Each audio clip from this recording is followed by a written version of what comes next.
আমি ছোটবেলা সাঁতার শিখছি কার কাছে জানেন?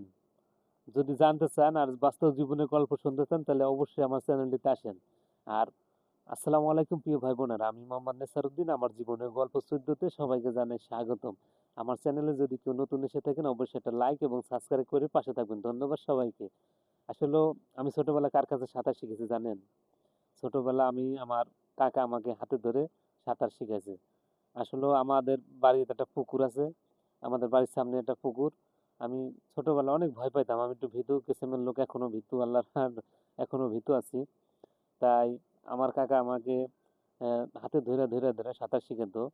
আমার কাকা চাকরি করে, এখন আলহামদুলিল্লাহ চাকরি আছে, সরকারি চাকরি করে। সে আমাকে যখন বাড়িতে ছুটিতে আসতো, আসিল, আমি তখন আমার বয়স কত, 5-6 বছর হবে, আমি সাঁতার জানতাম না। আমার কাকা আমাকে, আমার মনে আছে যে আমাদের পুকুরে নিয়ে মানে আমাকে সাইরা দেয়, আমি তো ডুইবা যাই, ডুইবা যায় আবার আমার জায়গায়, আমি তো ভয়ে শেষ।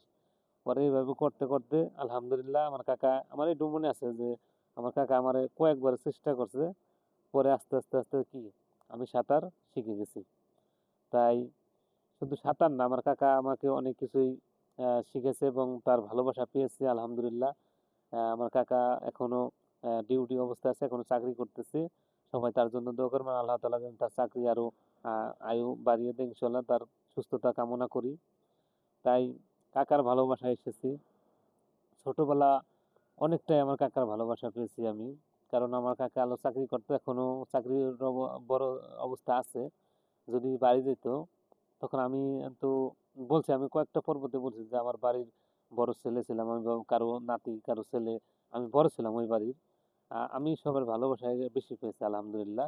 ওই বাড়ির সবার ভালোবাসা যারা যারা ছিল, আমার কাকা সবসময় আমার জন্য, যখন ছুটি থেকে দেশে যাইতো, আগে কিন্তু ঘন ঘন ছুটি দিত না, 1 বছর পর, 2 বছর পর, 1.5 বছর পর এরকম করে কিন্তু দেশে আসতো।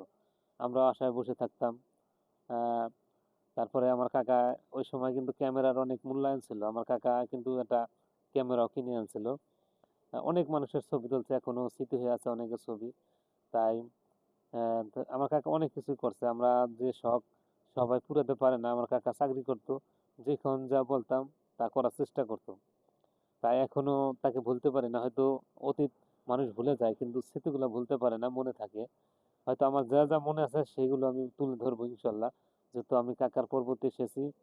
আর আপনারা আমার চ্যানেলে নতুন এসে থাকলে অবশ্যই চ্যানেলটি সাবস্ক্রাইব করবেন, কারণ এটা আমার ফ্যামিলির যত গল্প আছে, আমার ফ্যামিলির বাস্তব কথাই, এটা হয়তো এখন বলি দেখে গল্প, সবগুলা বাস্তব কথা বলবো। অবশ্যই আপনারা সাবস্ক্রাইব করে পাশে থাকবেন, আরো ভালো ভালো সামনে। আর আমার নিজের বাস্তব জীবনের গল্প আমি সবারটা শেষ করে তারপরে ইনশাল্লাহ নিজের বাস্তব জীবনের গল্প শুরু শুরু করব। আপনারা পাশে থাকবেন সবসময়। তো আমার কাকা আমাকে সবসময় অন্যরকম একটা ভালোবাসা দিত। যদি সে ছুটিতে যাইতো আমার জন্য কিছু না কিছু নিয়ে যেত, তখন আমি ছোট ছিলাম, আমাকে অন্যরকম ভালোবাসতো। কোথাও বেড়াইতে গেল, এমনকি বেড়াইতেও যদি যাইতো আমাকে সাথে করে নিয়ে যেত। এখনো সে আমারে অনেক ভালোবাসে আলহামদুলিল্লাহ। দোয়া করে আল্লাহ তাআলা তার দীর্ঘ হায়াত দিক। আর সবারই, যাদের কাকা বেঁচে আছে অবশ্যই তাদেরকে সেবা করবেন, কাকার সাথে কখনো খারাপ ব্যবহার করবেন না। কারণ কাকা বাবা আলাদা না, একই বলা যায়, তারা একই। কাকা যে বাবা সে তাকে বলেন, সমস্যা নাই। কিন্তু বর্তমান যুগে মানে ভালোবাসা এমন একটা ই হয়ে গেছে, মানে সিস্টেম হয়ে গেছে, রক্ত রক্তকে ছাড় দেয় না বর্তমানে, এমন পরিস্থিতি। তারই মাঝে যতটুকু পারেন চেষ্টা করবেন কাকা কাকি সবার সাথে ভালো ব্যবহার করার জন্য, সবার সাথে, শুধু কাকা কাকি না, যত লোক আছে আত্মীয় স্বজন, ইনশাআল্লাহ ভালো কিছু ফল পাবেন আলহামদুলিল্লাহ।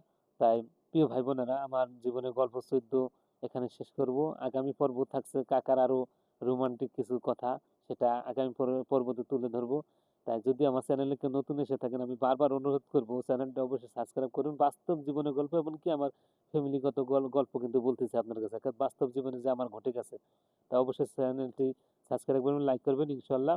সবসময় পাশে থাকবেন আর বাস্তব জীবনের গল্প শুনবেন। সবাই ভালো থাকবেন, সুস্থ থাকবেন।